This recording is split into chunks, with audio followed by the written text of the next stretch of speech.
বিশ্বের সবচেয়ে জনপ্রিয় ক্রিকেট লিগ হলো ইন্ডিয়ান প্রিমিয়ার লিগ বা আইপিএল। 2008 সালে প্রথমবারের মতো শুরু হয়েছিল আইপিএল এর আসর, আর এবার নিয়ে আইপিএল এর 18তম সিজন চলছে। আজকের ভিডিওতে আমরা আইপিএল এর ইতিহাসে 12টি গ্রেটেস্ট ম্যাচ নিয়ে ডিসকাস করব। রেকর্ড ব্রেকিং স্কোর থেকে শুরু করে গ্রেটেস্ট রান চেস এবং লাস্ট ওভারের থ্রিলিং মোমেন্ট। এমন কিছু ম্যাচ এই লিস্টে রয়েছে যা দেখে এখনো গুজবাম্প চলে আসবে। 12 নম্বরে রয়েছে Kolkata knight riders versus Chennai super kings, the one man show. ক্রিকেটকে টিম গেম বলা হলেও কখনো কখনো প্লেয়াররা সেটাকে ওয়ান ম্যান গেম বানিয়ে ফেলে। 2018 আইপিএল ম্যাচ নাম্বার 5, শুরুতে কেকেআর ব্যাটিং করলে 89 রানে কেকেআর এর 5 উইকেট পড়ে যায়। আর যেভাবে ম্যাচ চলছিল দেখে মনে হচ্ছিল বড় জোর 150 কিংবা 170 রান হবে, কিন্তু তারপর আন্দ্রে রাসেল ব্যাটিং এ নেমে যা শুরু করেছিল তা হয়তো কেউ এক্সপেক্টও করেনি। রীতিমতো ওয়ান ম্যান ব্যাটিং শো চালিয়েছে আন্দ্রে রাসেল, আর পুরো এন্ড পর্যন্ত মাঠে থেকে মাত্র 36 বলে 88 রান করে কেকেআর কে 202 রানের সংগ্রহ এনে দেয়। শাহরুখ খান থেকে শুরু করে ফ্যান্স সবাই তাকে এপ্রিসিয়েশন দিচ্ছিল। আর ওই ম্যাচ সিএসকে জিতলেও তাদের জন্য এই রান চেজ করা অতটা সহজ ছিল না। পুরো লাস্ট ওভার পর্যন্ত ওই ম্যাচ গিয়েছিল। 11 নম্বরে রয়েছে Mumbai Indians versus Kolkata knight Riders. 2011 সালে মুম্বাই ভার্সেস কেকেআর এর মধ্যে এলিমিনেটর ম্যাচ, অর্থাৎ এখান থেকে যেই দল জিতবে তারাই সেকেন্ড কোয়ালিফায়ারে আরসিবি কে ফেস করবে। দুই দলের জন্য এটা ছিল ডু অর ডাই ম্যাচ, আর কেকেআর এর 176 রান চেস করতে গিয়ে খেলা পুরো লাস্ট ওভার পর্যন্ত গড়ায়। 12.3 ওভার শেষে মুম্বাইয়ের স্কোর 96 রানে 5 উইকেট, আর তখন মুম্বাইয়ের জেতার জন্য প্রয়োজন 45 বলে 80 রান। তখনও কিছু বলা যাচ্ছিল না যে কোন দল ম্যাচ জিতবে, অর্থাৎ দুই দলেরই জেতার চান্স ছিল। এরপর ম্যাচ এভাবেই চলতে থাকে। তারপর পোলার্ডের উইকেট পড়ে গেলে 15 বলে প্রয়োজন 39 রান, আর তখন গেম পুরোপুরি কেকেআর এর কন্ট্রোলে চলে গিয়েছিল। তারপর আসে লাস্ট ওভারের থ্রিলিং মোমেন্ট। 6 বলে মুম্বাইয়ের জেতার জন্য প্রয়োজন 21 রান, আর তখন James Franklin back to back 4 বলে 4 বাউন্ডারি নিয়ে আসে। তারপর ম্যাচ মুম্বাইয়ের হাতে চলে যায়। গৌতম গম্ভীর এবং কেকেআর এর প্লেয়ারদের মধ্যে প্রেসার চলে আসে, যা তাদের ফেসই বলে দিচ্ছিল। এরপরের বল জেমস ফ্র্যাঙ্কলিন সিঙ্গেল নিয়ে স্ট্রাইক রোটেট করে, আর তখন লাস্ট বলে প্রয়োজন 4 রান। ফ্যান্স থেকে শুরু করে প্লেয়ার সবার হার্টবিট বন্ধ হয়ে যায়, but at the end Ambati Rayudu last বলে 6 মেরে কেকেআর এর জেতা ম্যাচ ছিনিয়ে নেয়। He's hit it out of the ground for six. The Mumbai Indians have come from nowhere to win this game. 10 নম্বরে রয়েছে Kolkata knight riders versus royal Challengers Bengaluru, first match of IPL. 2008 সালে প্রথমবারের মতো অনুষ্ঠিত হয় ইন্ডিয়ান প্রিমিয়ার লিগ, আর প্রথম সিজনের প্রথম ম্যাচে এক হিস্ট্রিক্যাল ইনিংসের সাক্ষী হয়েছিল পুরো ক্রিকেট বিশ্ব। 2008 সালে আরসিবি ভার্সেস কেকেআর এর ম্যাচে শুরুতে কেকেআর ব্যাটিং এ নামে, আর ওই ম্যাচে কেকেআর এর ব্যাটসম্যান ব্র্যান্ডন ম্যাককালাম একাই 158 রানের ইনিংস খেলে পুরো ক্রিকেট বিশ্বকে শক করে দেয়। শুরু থেকেই ব্র্যান্ডন ম্যাককালাম বিধ্বংসী ব্যাটিং করছিল। পাওয়ার প্লেতে কেকেআর 1 উইকেট হারিয়ে 61 রান সংগ্রহ করে। তারপর ব্র্যান্ডন ম্যাককালাম 73 বলে 158 রান এবং কেকেআর 3 উইকেটে 202 রান সংগ্রহ করে। আর আরসিবি এই রান চেজ করতে গিয়ে মাত্র 82 রানে অল উইকেট হয়ে যায় এবং কেকেআর 140 রানের বিশাল জয় পায়। Well, that's gone. That's treble. Gets it. 150 for Brendan McCullum. 9 নম্বরে রয়েছে Gujarat Titans versus Rajasthan royals. এই তো কিছুদিন আগে এক হিস্ট্রিক্যাল ম্যাচের সাক্ষী হয়েছে পুরো ক্রিকেট বিশ্ব। Rajasthan Royals versus Gujarat Titans, match number 47। শুরুতে গুজরাট টাইটান্স 210 রানের এক ডিসেন্ট টার্গেট দেয়।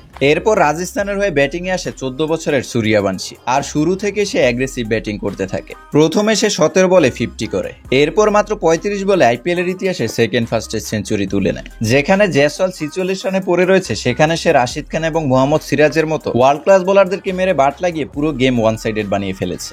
আর তাকে স্ট্যান্ডিং ওভেশন দেওয়ার জন্য গুজরাটের ফ্যান্স এমনকি হুইল চেয়ারে থাকা রাহুল দ্রাবিড় পর্যন্ত দাঁড়িয়ে গেছে। ভাই 18-20 বছর হলে একটা কথা ছিল, ইয়াং ব্লাড, রক্ত গরম, কিন্তু এই বাচ্চা বয়সে তার রক্ত গরম করলো কে?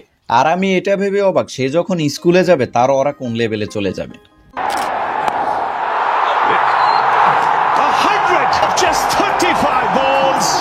8 নম্বরে রয়েছে Sunrisers Hyderabad versus Rajasthan Royals.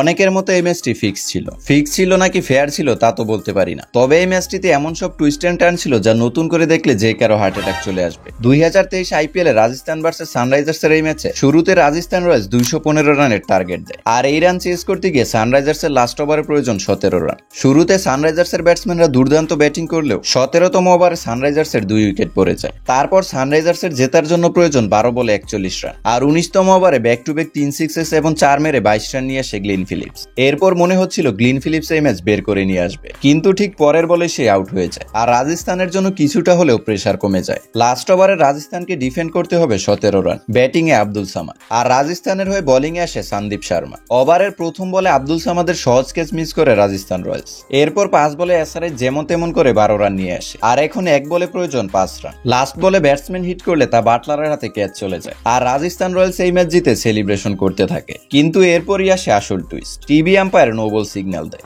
আর এই একটি ডিসিশনই খেলার মোড় পুরোপুরি ঘুরিয়ে দেয়। তারপর আবারও খেলা শুরু হলে এবার আব্দুল সামাদ 6 মেরে ম্যাচ জিতিয়ে দেয়। যেই ম্যাচ কিছুক্ষণ আগে রাজস্থান রয়্যালস সেলিব্রেট করছিল, সেই ম্যাচই এখন সানরাইজার্স সেলিব্রেট করছে। Down the ground, forgetful, what a finish, never seen anything quite. 7 নম্বরে রয়েছে Chennai super kings versus kings 11 Punjab, the greatest finish by M S Dhoni. 2010 IPL match number 54, Punjab versus Chennai super kings. সেমিফাইনালে qualify করতে হলে চেন্নাইয়ের জন্য এটা ছিল মাস্ট উইন ম্যাচ। শুরুতে পাঞ্জাবের ব্যাটসম্যানরা দুর্দান্ত ব্যাটিং করে, যেখানে শন মার্সের 88 রানে পাঞ্জাব 192 রান করে, আর সিএসকে এই রান চেস করতে গিয়ে লাস্ট ওভারের প্রয়োজন 6 বলে 16 রান, আর তখন 148 রানের মাথায় সিএসকে এর চতুর্থ উইকেট পড়ে যায়। এরপর 16 বলে সিএসকে এর জেতার জন্য প্রয়োজন 42 রান, আর তখন ম্যাচ কিছুটা হলো পাঞ্জাবের ফেভারে ছিল, কিন্তু তখনও ক্রিজে ছিল এম এস ধোনি। 6 বলে যখন প্রয়োজন 16 রান, তখনই স্ট্রাইকে এম এস ধোনি। তারপর প্রীতি জিন্তাকে কাঁদিয়ে 2 বল হাতে রেখে ম্যাচ ফিনিশ করে দেয় এম এস ধোনি।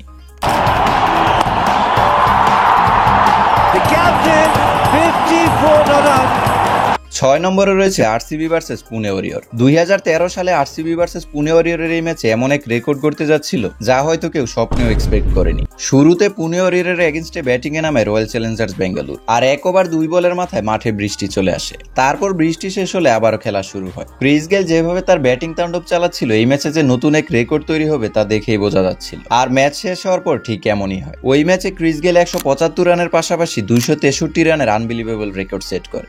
আর ওই ম্যাচটিতে আইপিএল এর ইতিহাসে fastest century, highest individual score by a player, most sixes in innings এবং টি20 ক্রিকেটের ইতিহাসে হাইয়েস্ট টোটাল বাই টিমের মতো মাল্টিপল রেকর্ড তৈরি হয়েছিল এই ইনিংসটিতে। তারপর পুনে ওরিয়রের এই রান চেস করতে গিয়ে 133 রানে অল উইকেট হয়ে যায়, আর আরসিবি 140 রানের বিশাল জয় পায়। What a score, 263 for 5.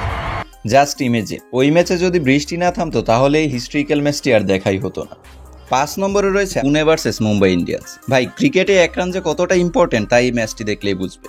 2017 ফাইনালে পুনে ভার্সেস মুম্বাই ইন্ডিয়ান্সের এই ম্যাচে প্রথমে ব্যাটিং শুরু করে মুম্বাই ইন্ডিয়ান্স, আর পুনের বোলাররা মুম্বাই ইন্ডিয়ান্সের ব্যাটিং লাইনে পুরোপুরি ডিস্ট্রয় করে দেয়। 20 ওভার শেষে মুম্বাই ইন্ডিয়ান্স মাত্র 129 রানে তাদের ইনিংস শেষ করে। তারপর পুনে এই রান চেস করতে গিয়ে 17 বলে তাদের প্রথম উইকেট পড়ে যায়। এরপর 44 রানে রাহানে ফিরে গেলে ধোনিও ক্রিজে এসে তেমন সুবিধা করতে পারেনি, কিন্তু অপরদিকে স্টিভ স্মিথ একা ইনিংস ক্যারি করছিল। তারপর 10 বলে প্রয়োজন 21 রান, দেন স্টিভ স্মিথের ওভার বাউন্ডারি এবং সিঙ্গেলে 6 বলে প্রয়োজন 12 রান। তারপর লাস্ট ওভার করতে আসে মিচেল জনসন, আর প্রথম বলে মানস তিওয়ারি বাউন্ডারি মেরে দেয়। পরের 2 বলে সে মানস তিওয়ারি এবং স্টিভ স্মিথ দুজনকেই আউট করে দেয়। এরপর লাস্ট বলে প্রয়োজন 4 রান, কিন্তু 3 রান নিতে গিয়ে ব্যাটসম্যান রান আউট হয়ে যায়, আর মুম্বাই ইন্ডিয়ান্স মাত্র 1 রানে ফাইনাল জিতে।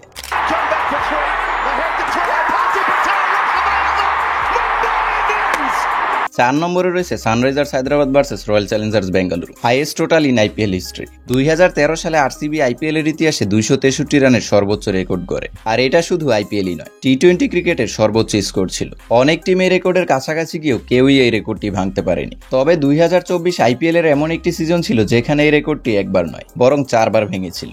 2024 সালে সানরাইজার্স ভার্সেস আরসিবির এই ম্যাচে শুরু থেকে অভিষেক শর্মা এবং ট্রাভিস হেড দুর্দান্ত ব্যাটিং করতে থাকে, যেখানে ট্রাভিস হেড মাত্র 40 বলে 102 রান করে, আর তখন 12 ওভারে সানরাইজার্সের স্কোর 158 রান। এরপর হেনরিস ক্লাসেনের ইম্প্যাক্টে 20 ওভার শেষে সানরাইজার্স 287 রান করে, আর আইপিএল এর ইতিহাসে নতুন এক সর্বোচ্চ রানের রেকর্ড গড়ে তোলে। আর এই ম্যাচটিতে সানরাইজার্সের ব্যাটসম্যানরা 19টি 4 এবং 22টি 6 হাঁকিয়ে এক ইনিংসে সর্বোচ্চ 6 এর রেকর্ড গড়েছিল। এছাড়াও এই ম্যাচটির আরো একটি রেকর্ড হলো highest aggregates of an IPL match, অর্থাৎ highest total by both team. সানরাইজার্সে দেওয়া 287 রান চেস করতে গিয়ে আরসিবিও 262 রান করে ফেলেছিল, আর দুই টিমের টোটাল দাঁড়ায় 549 রান, যা শুধুমাত্র আইপিএলই নয়, টি20 ক্রিকেটে সর্বোচ্চ স্কোর ছিল।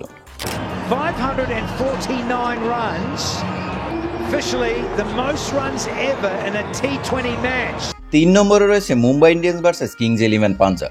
এটা হলো আইপিএল এর ইতিহাসে এমন একটি ম্যাচ যেটা একবার নয় 2 বার ড্র হয়েছিল। 2020 সালে মুম্বাই ভার্সেস পাঞ্জাবের এই ম্যাচে প্রথমে মুম্বাই ব্যাটিং করে, আর পুরো 20 ওভার শেষে মুম্বাই ইন্ডিয়ান্স 176 রান সংগ্রহ করে। তারপর মুম্বাইয়ের দেওয়া এই রান চেস করতে পাঞ্জাবও দুর্দান্ত ব্যাটিং করে, কিন্তু লাস্ট বলে কুইন্টন ডিককের রান আউটে পাঞ্জাবের স্কোরও 176 দাঁড়ায়, আর এই ম্যাচ হয়ে যায় ড্র। তারপর সুপার ওভারে প্রথমে পাঞ্জাব ব্যাটিং এ আসে, কিন্তু বুমরার দুর্দান্ত সব ইয়র্কারের সামনে কেএল রাহুল এবং নিকোলাস পুরানরা মাত্র 5 রানই নিতে পারে, যা মুম্বাইয়ের জন্য একদম ইজি ছিল, কিন্তু মোহাম্মদ শামিও একের পর এক ইয়র্কার করতে থাকে আর লাস্ট বলে কেএল রাহুলের রান আউটে আবারও ম্যাচ টাই হয়। আর আইপিএল এর ইতিহাসে প্রথমবারের মতো এই ম্যাচটি দুইবার টাই হয়। তারপর ব্যাটিং এ আসে মুম্বাই ইন্ডিয়ান্স, যেখানে পোলার্ড এবং হার্দিক পান্ডিয়া মিলে 11 রান করে আর লাস্ট বলে পুরানের এই বাউন্ডারি সেভ ছিল ম্যাচের টার্নিং পয়েন্ট। তারপর পাঞ্জাবের হয়ে ব্যাটিং এ আসে ক্রিস গেল এবং মায়াঙ্ক আগারাল আর প্রথম বলে ক্রিস গেল 6 মারে, দেন পরের বলে স্ট্রাইক রোটেট হলে Mayank Agarwal back to back boundary মেরে ম্যাচ জিতিয়ে দেয়। The same thing. Prime wicket wins it. 2 points for Kings 11 Punjab and much deserved.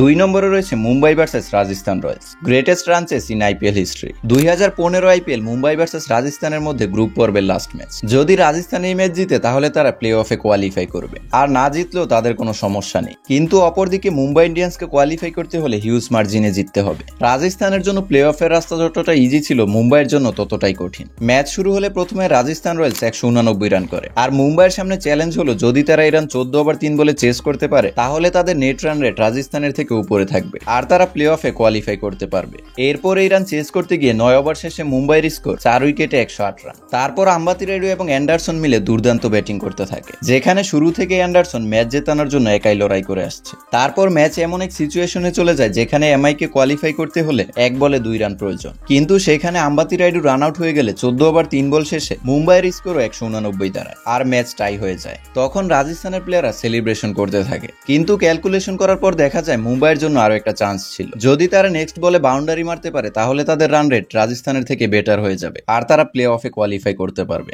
আর তার পরের বলে মুম্বাইয়ের ব্যাটসম্যান আনএক্সপেক্টেডলি বাউন্ডারি মেরে দেয় আর মুম্বাই প্লে অফে কোয়ালিফাই করে যায়। Here we go. Full toss on the top. He's hit it.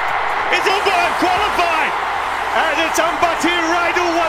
1 নম্বরে রয়েছে Mumbai Indians versus Chennai super Kings. IPL এর ইতিহাসে one of the greatest rivalry হলো CSK versus Mumbai Indians. IPL 2019 Mumbai versus Chennai super Kings এর মধ্যে ফাইনাল ম্যাচ। শুরুতে রোহিত শর্মা এবং কুইন্টন ডিকক পাওয়ার প্লেতে ভালো স্টার্ট এনে দিল, তারা চলে যাওয়ার পর মুম্বাইয়ের একের পর এক উইকেট পড়তে থাকে, কিন্তু পোলার্ডের দুর্দান্ত ফিনিশিং এ মুম্বাই ইন্ডিয়ান্স 149 রান করে, যেটা দেখে মনে হচ্ছিল সিএসকে ইজিলি চেস করে ফেলবে। আর ফাফ ডু প্লেসিস ভালো স্টার্ট এনে দিল, 33 রানের মাথায় সে রান আউট হয়ে যায়। তারপর 70 রানে সিএসকে দেখতে দেখতে 2 উইকেট পড়ে যায়, যার ফলে সিএসকে কিছুটা হলেও ব্যাকফুটে চলে যায়। দেন ধোনিও চালাকি করে ডাবল রান নিতে গিয়ে রান আউট হয়ে যায়। এদিকে শেন ওয়াটসনের পা দিয়ে রক্ত বের হচ্ছিল, কিন্তু তারপরে সে ম্যাচ সিএসকে এর ফেভারে নিয়ে এসেছিল। তারপর ব্রাভোর উইকেট পড়ে গেলে লাস্ট ওভারে প্রয়োজন 9 রান। প্লেয়ার থেকে শুরু করে ফ্যান্স সবার হার্টবিট বন্ধ হয়ে গেছে, কারণ ম্যাচ এমন একটা সিচুয়েশনে চলে গিয়েছিল যেখানে যে কোনো টিম জিততে পারে। এরপর লাস্ট ওভারে বল করতে আসে মালিঙ্গা আর প্রথম 3 বলে সে 4 রান খরচ করে, কিন্তু চতুর্থ বলে পুরো ম্যাচের মোড় ঘুরে যায়, যেখানে শেন ওয়াটসন ডাবল রান নিতে গিয়ে রান আউট হয়ে যায়। সুরেশ রায়না, আজিঙ্কিয়া রাহানে, জাদেজা এবং ধোনি সবাই ফেইল্ড হলেও শেন ওয়াটসন একাই 80 রান করে দলকে জয়ের দ্বারপ্রান্তে এনে দিয়েছিল। তারপর লাস্ট বলে প্রয়োজন 2 রান, আর তখন মালিঙ্গার ইয়র্কারের সামনে শার্দুল ঠাকুর এলবিডব্লিউ হয়ে যায়। আর এইভাবে আরো একবার মুম্বাই ইন্ডিয়ান্স মাত্র 1 রানে ফাইনাল জিতে যায়।